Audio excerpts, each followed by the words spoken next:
भक्त भगवान भाव स्वतंत्र नियारा भक्त भगवान भाव को नहीं ठाकुर अभिराम परमहंस तांका दर्शन रे दर्शाई जे समस्ते शुणिथिबे जानिथिबे जे भक्त भगवान तांकर भाव जेमिति भाव रूपक क्षीर को पान करने धेनु पछे पछे बच्चा गमे क्षीर लोभे भगत पछे बांधव थांती से भावे किंतु एटी ठाकुर प्रमाण दौचंती जे भगत भगवान अभेद तिले मात्र न थाई भेद जी भक्त सी ही भगवान जदि आमे जने भक्त को दर्शन करिवा ताहा भगवान को दर्शन करिवा सहित समान तेबे समस्त भक्त समाज ही हरिंकर प्रतिमूर्ति तेणु तांको देहरे सदा सर्वदा से जीवंत रूपे साक्षात आतजात हुवंती आउ तांकरी विग्रह से भक्तंकर शरीर रे से निजे आविर्भाव हुवंती सेतिपाई कहले जेते निर्जास आसी आज पर्यंत भक्त भगवान को नहीं समस्त ऊपर को ठाकुर अभिराम कर लेखा चली गला कहले जेते निरक्षीर कमल मिहिर ए उपमा नुहे भगत प्रति जेते निरक्षीर कमल मिहिर ए उपमा नुहे भगत प्रति जीव परम को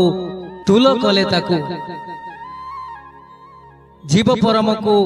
तुल कले ताकू काहारी को कहीं छाड़ी नांती काहारी को कहीं छाड़ी नांती तबे